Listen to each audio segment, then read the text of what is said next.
Hi everyone. So what I want to do is talk about the Faeries Oracle, which has been, now is my favorite Oracle deck since I've gotten used to it. I wanted to do a little review on it. Now I can tell you, the first time that I got it and opened it up, I was not very impressed. I will open it up and show you what I mean. So you've got the box, and you have a beautiful book. Now the cards, they were wrapped up so they weren't loose. Obviously I've been playing with them. But the cards are not very good quality. They're very thin. Seem to be something that will definitely get worn down with time. So I was not too impressed with the quality of the card stock. Now the book, on the other hand, is really beautiful. Very well made. Ooh, there goes one card. Very well made, has very good descriptions. In the beginning of the book, actually, she has a lot of this. Now, this is a Fairy Oracle by Froud and Jessica Macbeth. Now, Jessica does the writing in here. Brian does the illustrations, and she has some really good ways to connect with the cards and how to use them. So that's pretty neat, and then goes into, of course, what their description is of each card. Now, the artwork is amazing, and this is a card that I've had in quite a few readings, which is Gotcha. And he's just beautiful, and one of the cards, it says, you're going to have something happen to you. Something major is going to happen, not necessarily good, not necessarily bad, but you're going to have a life-changing type event. Now, some of these other cards are, all the artwork is pretty amazing, and they really call to you. So here's one. Let me see if I can find, throwing cards all over. Some of them really, like this card. I'm a little slow here on the recording, so if I stop, it's because I'm looking to see when I'm finally going to catch up to myself on here. So if you look at this card, you look how his eyes just, it's like he's looking right at you. And these are the cards that, for me, I really connect with. And there are a few of them. I know I posted pictures of some of them that I've really connected with. And some that I haven't liked too much. And one of the steps, this is the guy that I've really connected with, is here, who is Honesty. I'm trying to find, there's 65 cards in this deck. This is one that I saw when I was journeying. When I was journeying to connect with the fairies and this oracle deck, trying to get that connection with this deck. And this is the fawn, which was really beautiful to connect with in the fairy lands, and I had Honesty come as well. So these cards are beautiful. There are some that are not as nice to work with, and I'm trying, of course I should have had this set up before I did this. Let's see if I can find that one that I don't like that much. No. Oh, and they do have the 0 card. Is a card, it's not one that you hold on to like in other decks, in case you lose a card. It's actually one that you draw your own fairy oracle card, and you create that, which is pretty cool. Now, I'm a horrible artist, so when I do this, I will do it with pencil until it looks right, and then, of course, I will fill it in with more permanent ink. But that's kind of a neat thing. I'm trying to find this one that I just do not relate with. Actually, a card that bothers me, and most people are going to have that. Actually, in the book, it tells you to, first thing is lay all the cards out and pull the one that you're drawn to the most and the one that you don't like the most, that bothers you the most, kind of thing. And really, it's the one that you don't like that much is one that you are supposed to work with, is one that you will be working with for the next year. Oh, and their death one isn't that bad. That's not scary at all. So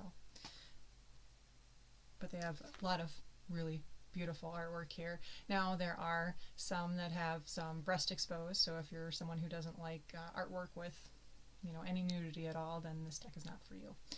There are several fairies with breasts exposed. So, oh, here it is.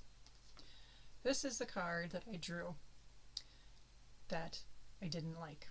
Let's see if I can get it up closer. Because of the malice, because it seems like someone who you can't trust. And it's, kind of beautiful if you go in.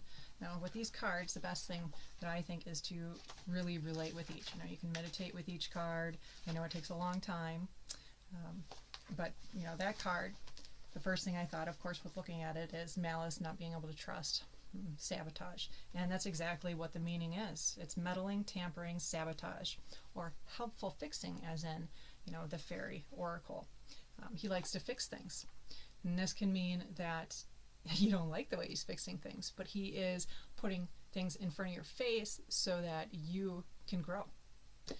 So it's even with a few cards that I don't like. Oh, I like this one's cute as can be. They are really beautiful to work with. And I would highly suggest, if you want an oracle deck that you can connect with, and if you're into like Celtic shamanism or fairies, that kind of thing, really a forest-based person, love nature, these are amazing energies to work with. And it is pretty easy, it was for me pretty easy to relate with them and be able to talk to them. Now the thing that I found, and I have used it for just one card oracle pulls for some of my readings, but I haven't used it for a full reading on anyone but myself. But they do talk to you more. It's if you really relate to each card, you go and try to figure out what this fairy has to say, what the meaning behind the card is, and it doesn't have to relate to what's in the book. It is really with how you're connecting with your cards. And the nice thing about it is when you pull for someone else, if you don't quite understand, you can just go into that little bit of an altered state and ask, what message do I need to put forth for this person? And with that connection, you'll get an answer. So that is fun. Like I said, it already is one of my favorite oracle deck. And I'd say go for it. Like I said, card stock. Let me grab a different card here. And we'll grab a tarot card from here. And okay, so I'm doing another video since I got cut off for some reason in the last video. So I was showing you the difference in cardstock between this tarot deck, which is about medium quality, I guess. I don't know, it's pretty nice actually, in the cardstock. So like this Fairy Oracle deck, like I said, the cardstock is not very good. It's one that can definitely get damaged. I wouldn't keep these in a bag. I would keep them in a box or something similar, because it wouldn't take much for me to put a crease in this, put it that way. These cards are actually very easy to work with. They're about the right thickness. They're not as flimsy as this at all. So I don't know, let's see, try this. See if you can, if I do this, if you can see, which way am I going here? There we go. If you can see the difference, see how different they are. So I would definitely be a little leery about how you handle these. Make sure that you handle them very well. And I love them so much, I'm just going to have to deal with that and hope that I don't wreck any and end up having to buy a new one. Let me pull one more to show. Now, I'm not sure if you guys know this Oracle deck.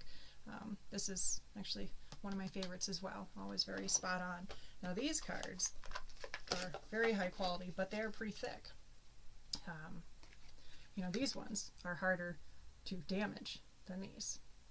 And I'm going sideways again. See, these are, you can't bend them that well. This, I could bend right over. I don't want to damage it, so I won't go too far here. These, not so much. So, definitely something to think about with card quality. It's a beautiful deck that I would highly suggest getting if you are connected with those type of spirits. It will definitely be a good fit for you if you're into that. but just be careful with them. And again, if you do purchase them, go through and at least connect with a few cards. I know 65 is a lot of cards to sit and meditate or try to connect with, but it doesn't take that much. Go through each card, even just sitting there and go through even 5 a day.